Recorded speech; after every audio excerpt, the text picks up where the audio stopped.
Prajurit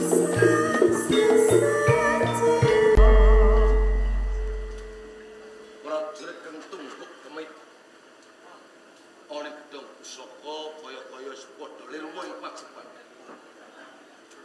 Sentir siji ora ana sing urip gampang nyentono wong kebal tumindak ala ora kawistara. Kepriye to Sekar? Rasane atiku tratapa. Pambawing aswajat tansaya nambahi sepining swasana.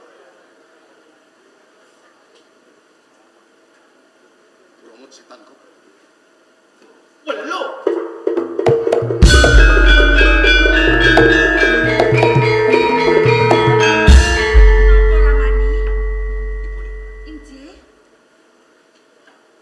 Cirebon kelangan. Kelangan napa? Ora Mas Picis Raja Branara. Kyai Dirganegara ilang.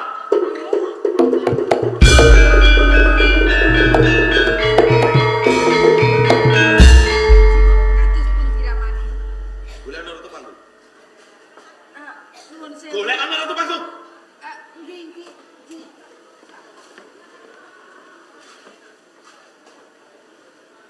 Loh, Ramani, diajeng Ratu Panggung, boten wonten. Ratu Panggung ora ana. Injih.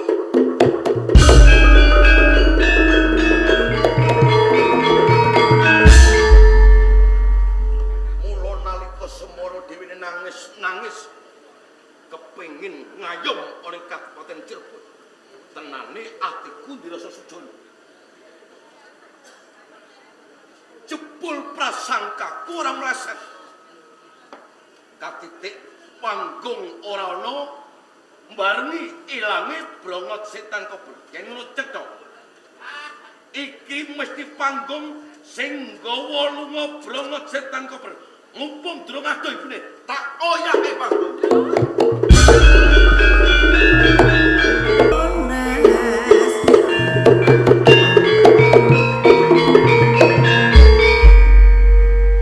Panggung. Lho kowe iki wong wadon sirahe kepisin. Kowe iki wis tak tundung minggat. Lah ya to? Lho kowe iki sementak-mentek. Oleh dagen asem iki ngopo iki? Jenengan iki pripun? Engkang sangaten panjenengan lho Kang Mas. Lho, kula mlampah, panjenengan kok malah ngaling-alingi dalane kula. Jane panjenengan iki pun kangen apa pripun? Piye? Aku kangen kelawan kowe. Nggih. Kowe iki wong wedok. Semikir-semikir, aku tak liwat. Nggih, mboten napa-napa. Penata panjenengan pun mboten kasedu nyawang kula, mboten napa-napa kok tak wangsulke mawon. Sampun Kang Mas.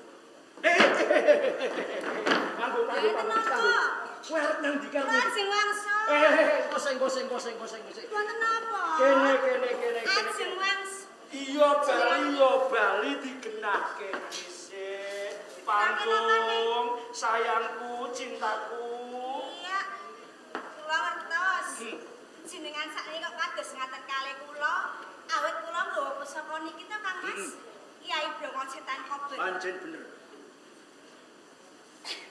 Kang Mas Wiratara, iki pusaka Brongot Setan Kober niki kula ulungaken panjenengan. Ya Cik Panggung, Nggih. sing gedhe pangapuramu. Yen to nalika semono pun Kakang tumindak kapur suruh kawan kowe tegelan mentolo nundung kawan kowe saka ndagenas. Ning ora ngerti babar pisan. Yen menawa sakjroning batinmu kowe go tresna kawan aku kanthi wujud Kyai Brongot Setan Kober ana tanganmu mesti kowe pengidul. Mboten lepat atur panjenengan Kang Mas. Kyai, Nggih. yen kaya ngono sawetara ke bali ning dagenasem. Lamun to iki mengkono pambujune Kang Mas Dirganegara aku sing bakal ngadepi. Panjenengan atas Kang Mas. Kono. Nyuwun pamit Kang Mas.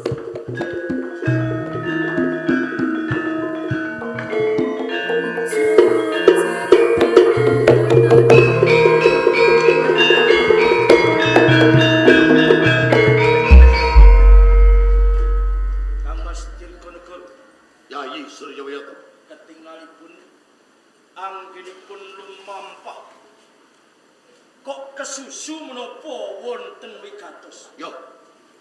yen ana kawigaten ora liya aku goleki maling. Maling. Lajeng menawi panjenengan ngupadi maling, malingipun menika sinten lan menapa ingkang dipun colong? Sing dicolong maling dudu Paspicis Raja Bronora. Nanging sing dicolong maling ora liya Bromot Setan Kober. Pengen ngerti sapa sing dadi malinge?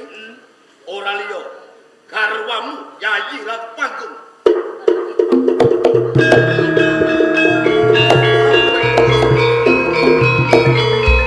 Jebul koyomu. Kowe rega-rega padulan garwamu ing pamrih supaya bisa golek alenane Dirganegara. Man bisa nyolong ananing Bromot Setan Kober. Kang Mas Tirgo, pancen boten kula selaki. Kula ingkang kongkon kalian bojo kula watu ingkang supados nyolong Kyai Bromot Setan Kober. Jebul kowe menungso kang licik. Kowe menungso kang ora ngerti kelawan bebudening liyan. Sing kudune perkara jenengan Sultan kowe gelem nglenggana. Jan kabeh pedrah ora kasultanan Demak Bintoro. Wis percaya kelawan Sultan Trenggana. Wis mun. Kowe malah gawe geger.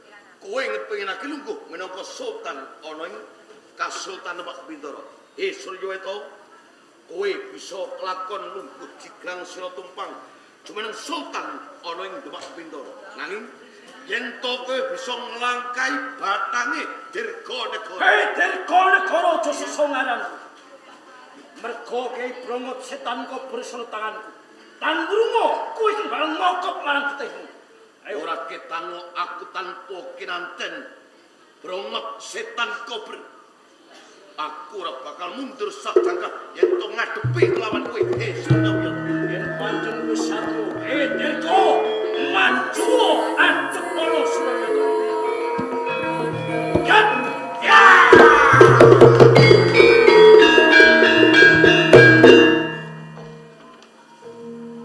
Eling, jang eling. Hei Suryaweta, kowe wis natoni aku Bromot Setan. Besok kowe uga bakal nglakoni kaya dene kang tak lakoni. Aduh, Pak.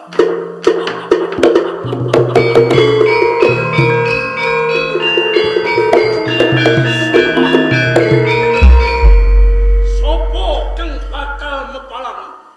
Mun ku kepengin jumeneng dadi sultan ning Kasultanan Bintoro Demak. Bakal dadi korban mati saka tangan Suryaweta.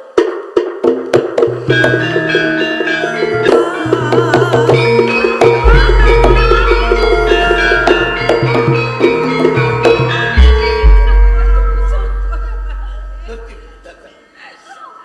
Jebul ora kler pangredat. Panggung perintah lawan Yayi Suryaweta.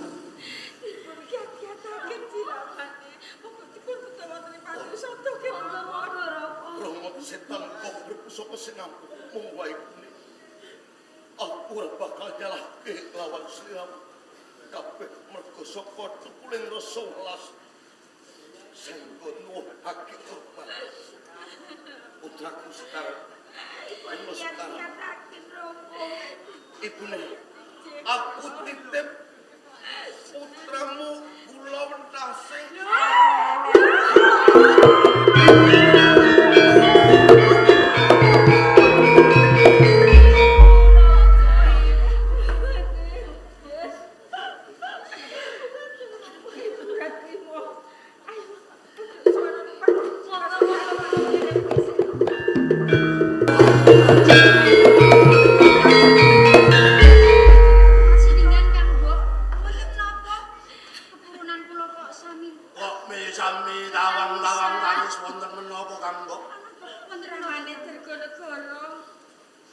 Sedo.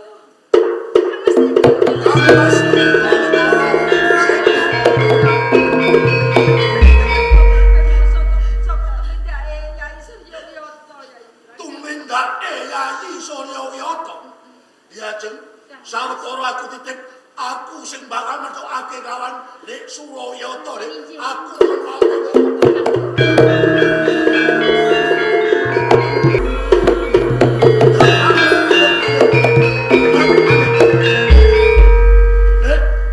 Suraliyat, Amas Langgar Singgi. kok ngono rek? Padha kali kang gedhe aja nganti medhetake tali peseduluran. Nanging ya kene rek, Mentara lan kejem kawan kadangmu sepuh. Kang Mas Dirgonegoro. Amas Langgar Singgi. Sampun dados sumpahing ati kula. Sinten telah ingkang mepalangi anggen kula kepengin juning sultan wonten ing Kasultanan Bintoro Demak badhe kula sirnakaken. Langgar Singgi kuwi bocah saka Sampang Kedulu. Ora wedi abang-abang ijo-ijo lan ireng-ireng. Aja mlepok mung ijen Surawiyata. Rangkep pitu ora bakal mundur. Aja mung gelar boktek apa kene Langgar. Aman. Mati dengan waduh, mati. Siji mboko siji wedrah paling Kasultanan Bintoro Demak mati. Lan murung besok kelakon Surya wetus sultan paling Kasultanan Bintoro Demak.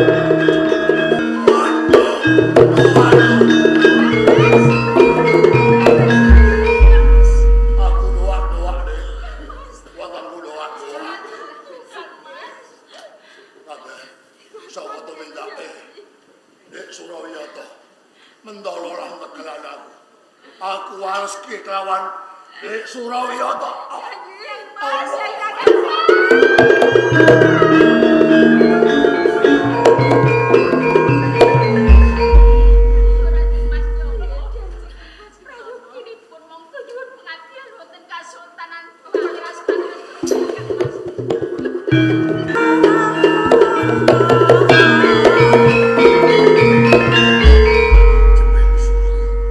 Kakang Jabar Sudik. Kepiye Purwomadya wusanane? Ing nalika semana ndak utus Midra Kiai Brongot Setan. Pangestune Kakang Jabar Sudik. Kiai Brongot Setan Kober sampun wonten tangan kula kapura. Alhamdulillah. Sampun kelampahan Kiai Brongot Setan Kober ngokop gedhe Dirga Negara Langgar Singgi.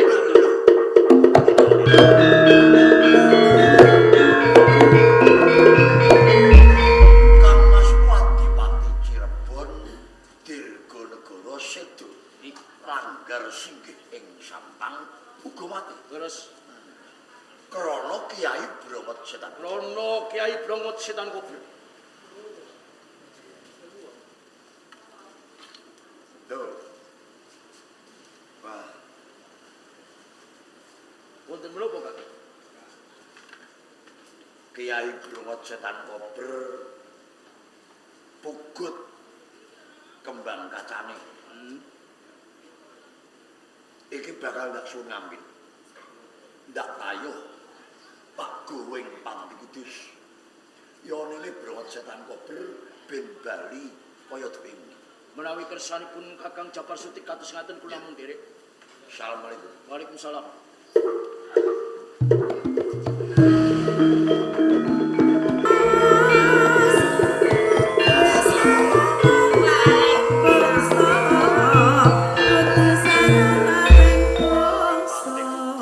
Kok sepi?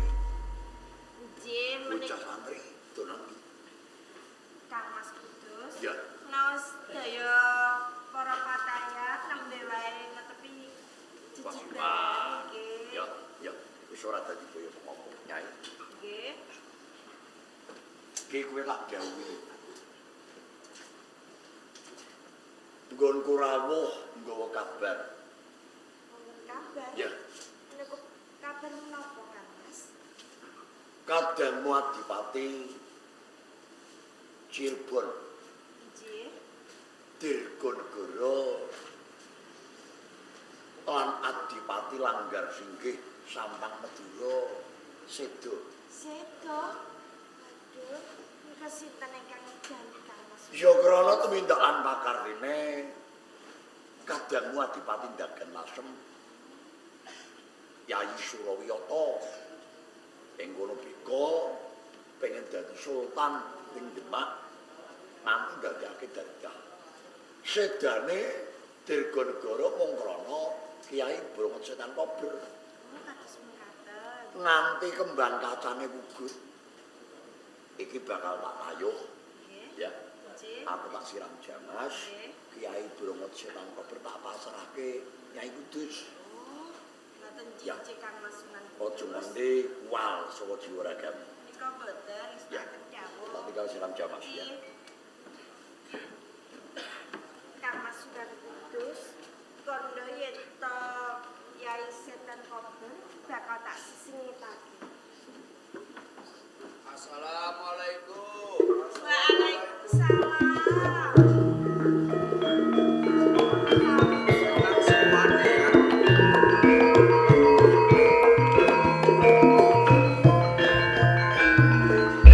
Kok ana wong bagus loro cacahe sowan ana ing Pati Kudus. Jane sakloron ki sapa ya? Nuwun sewu. Menapa panjenengan menika pangling dumateng kula ya? Kula Bagus Mukmin. Bagus Mukmin. Nggih, iya. Salah sawijine. Kula niki ra panuwun ya. Waduh, Lah, panuwun lan Bagus Lah, Mukmin. nggih. Alah. Wayang sing bagus dhewe eyang ki nganti lali perkara roh kowe sakloron ki baguse kok kaya ngene iki lho ya. Kesangetan anggenipun ngalem-gono. Nang nyuwun sewu lho, Yang. Piye, Kula niku piye, nyawang Wek? kalih panjenengan niku gumun. Loh, lah kok gumun iki nang ndi? Nggih mestinipun niku rak sangsaya tambah umur, sangsaya sepuh. Lho, panjenengan niku kok malah sangsaya moncor-moncor. Iki Nggih, lho. kula leres, Sik, ya. sik.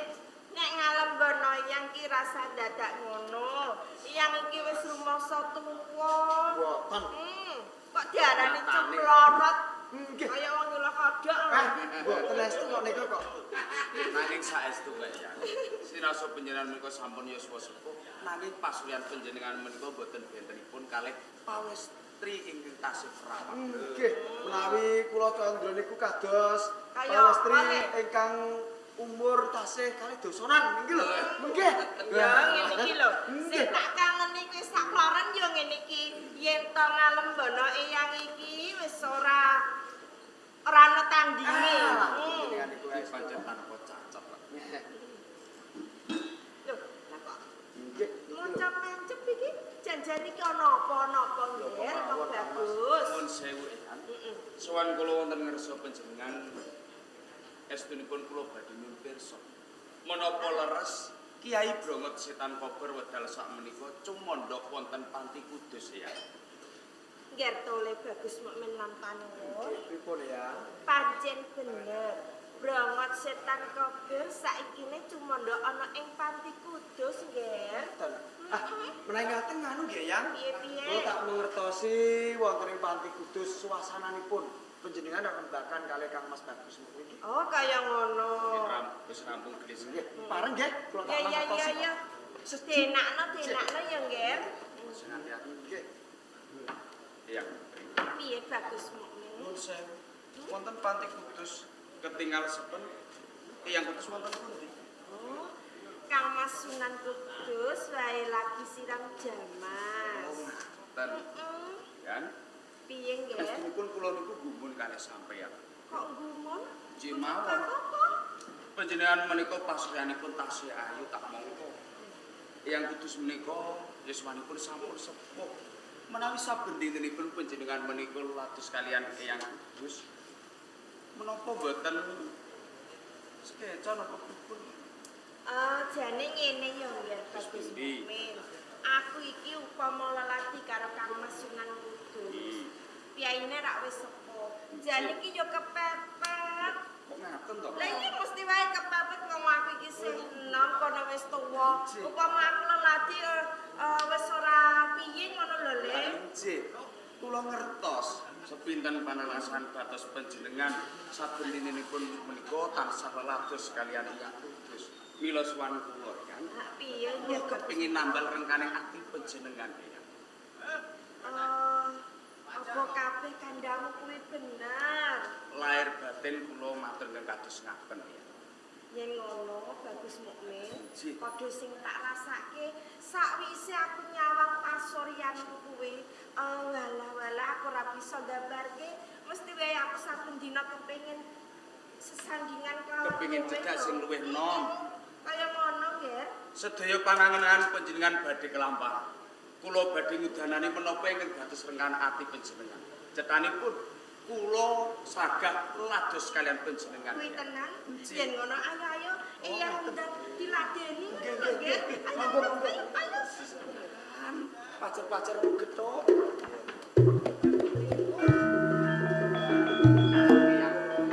Piye, Ger? Domot setan Waduh, koper. rasane, Ger. Ojo alem kelangan ya.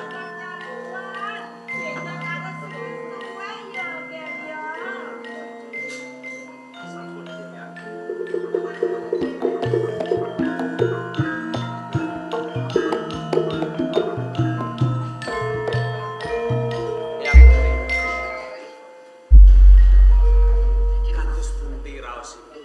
Sasampunipun kula menika lados dumateng panjenengan. Menapa wonten kirangipun ya? Ger Bagus Mukmin. Sakwise aku mbok ladeni, waduh, rumangsa marep banget rasane ngati. Rasih batas panjenengan. Rasane kuwi beda yen tak keleladi karo Kang Mas Sunan Kudus. Enak karo kowe kok, Ger. Ya kula tasih rasa, kula tasih menang benten kalian Eyang Kudus. Lah iya mula saka kowe ya Kudus saiki wis tuwek, wis sepuh ora iso apa-apa. Yang rehning tasih wonten kewajiban ingkang kedah kula rampungken. Sawetawis kula nyuwun pamit. Sanes wedal kula badhe sowan wonten Pangti Kudus lelados kalih panjenengan. Kaya ngono, aja lali karo Eyang iki lho ya. Ten ya. Ger. Kula nyuwun pamit. Assalamualaikum. Waalaikumsalam.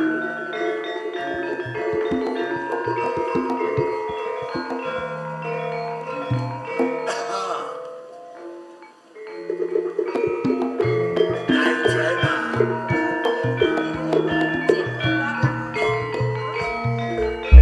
ana apa ing sepuh kaya ana digati. Panti Kudus lagi ana tamu.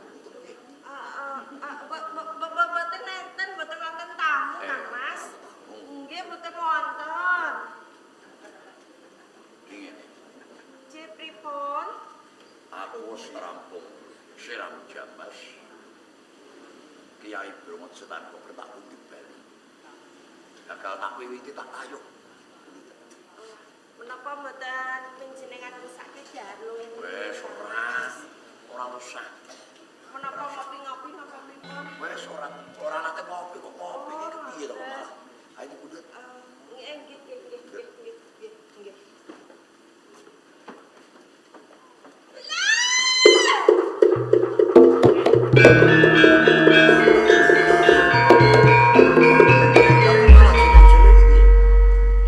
ndak utus mundut Kiai Bromo Setan kober.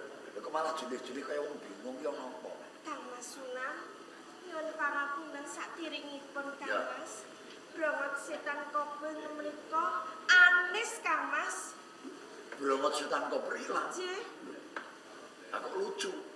nggih kula nggih mboten mangertosi lho Kang Mas. Aja goro. Aja goro. Karo panjenenganku aja goro. Panti Kudus mau lak ana tamu to. Mboten wonten. Lho. Aja goro. Wayahmu Bagus Mukmin panuwun. Bar kok kene to. Nggih. Lek ngono Kiai Bromo Setan kober sing gawa Bagus panuwun lan Mukmin. Kula nggih mboten mangertosi. Kok kaya wong bingung to kowe. Nggih wonten tamu. Lah, Wayah panjenengan ingkang wonten Panti Kudus nggih Bagus Mukmin kalian panuwun Kang Mas. Lah Mukmin panuwun tumindak apa ning Panti Kudus? Menika kula sampun Kowe Cina kowe. Kowe Cina. Kowe Cina karo putumu kowe. nyuwun pangapunten Kang Eh, Mas. ya. Kok kebangetan. Kowe iki sepuh. garwaku kowe iki panutaning para patayat. Lho cacamu kok kaya ngono. Selingkuh kok karo putumu. Sing tuwa karo tuwane, sing bocah kicak matane lho.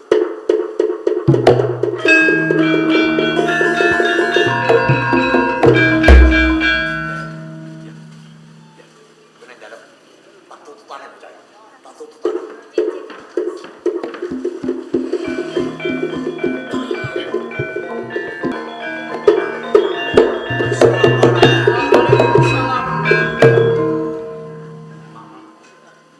Mukmin lan kowe panuwun kula Paman.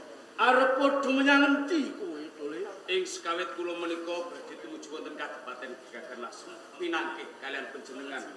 Ning menika sampun pinanggih kalian panjenengan sinasa mapane wonten ing tengahing margi. Kula badhe matur kalih panjenengan. Apa ora luwih prayoga lamun kowe mukmin lan panuwun tak kanthi ana ing Kadipaten Gaganasem. Karben mengko anggone rembukan iki kepenak. Mboten, Pak. Ngono. Banjur lho. Ning kula sakmenika sampun pinanggih kalian panjenengan. Kula kautus kalian Rama Sultan. Kersa panjenengan menika suwan wonten ing Kasultanan Demak. Menika leres Paman jalaran menapa kacandheka samanten kemawon ampun nambah-nambahi pangorbanan wonten ing Kasultanan. Injih. Monggo sesarengan. Dadi cetane kowe iki nampa dawuh saka ngersani Sultan Trenggono Menika leres. keng supaya ngripih kelawan pun paman. Lho kok kebangetan temen Trenggono iki. Kowe iki bocah isih cilik. Lho kok kon dadi senopati iki piye? Ngene. Atus pundi, Pak? Saiki kowe nderek kelawan pun paman wae. Mengko urip bebarengan kelawan pun paman ning Gaganasem. Boten Paman. Kula mboten badhe wangsul wonten Kasultanan Demak menawi mboten sarengan kalih panjenengan. Monggo sesarengan Paman. Ngono. Kowe ora bakal bali ning Kasultanan Bintoro Demak lamun tanpa bebarengan lan pun paman. Menika leres. Semoga pun paman nganti jagat digulung pun paman ora bakal sowan ning Kasultanan Bintoro Demak. Kados ngaten, Pak. Mula mukmin lan kepanuwun. Kowe bocah cilik aja melu-melu perkara iki. Iki perkarane pun paman lan Sultan Trenggono. Kowe bali. Boten Paman. Bali. Kowe bali.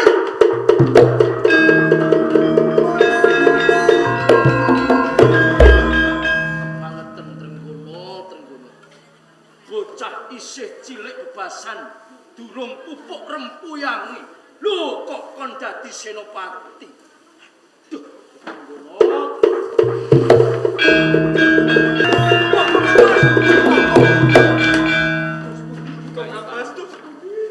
Cetha yen to Paman Surya Wiyata kae duka marang aku lan sliramu. Aja kemawon. Engko dhisik. Aku lan sliramu wis nampa kewajiban sing kaya ngene. Durung entuk gawe lah kok bali. Luwih becik kae Paman Surya Wiyata sih bojo gak aku lan kowe. Luwih becik padha singitan. Tasih bojo lho.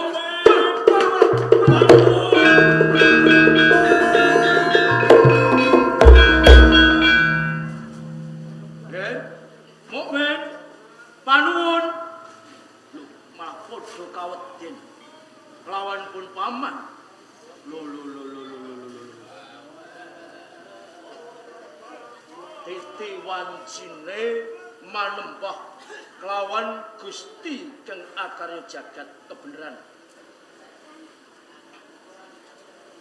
Kayono kali aku bakal suci utawa wundu kowe dhisik. Mengko rampung aku nindakake wajib nyembah marang Gusti Allah Subhanahu wa taala.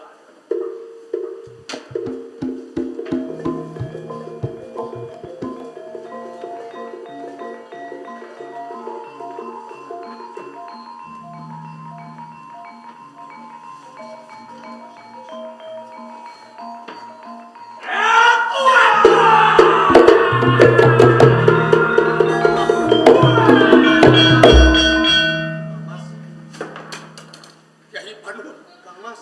jagat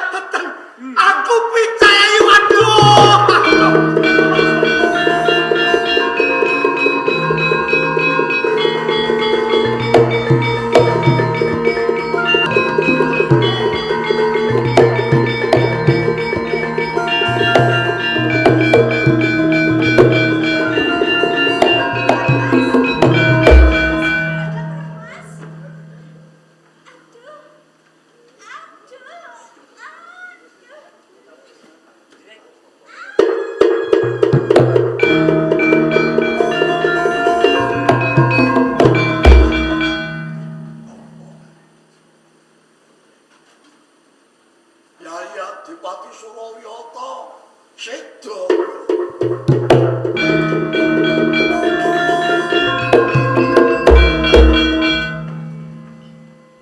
Innalillahi wa inna ilaihi raji'un. Jebul mong semono. Ya.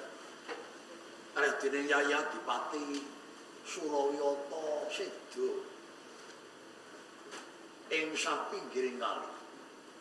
Ing papan kene besok katalao Pangeran Sekar Sedo Lepen.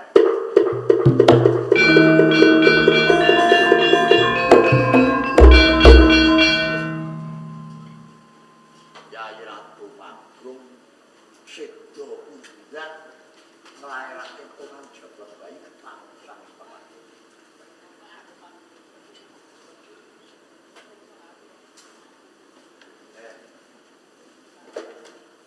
Nasupe bayi kok ora karo-karo Pak. Wujude lanang. Titise Yaya Dipati Surawiyata. Ya. Bakal tak paringi jimat asma Riya Penangsang.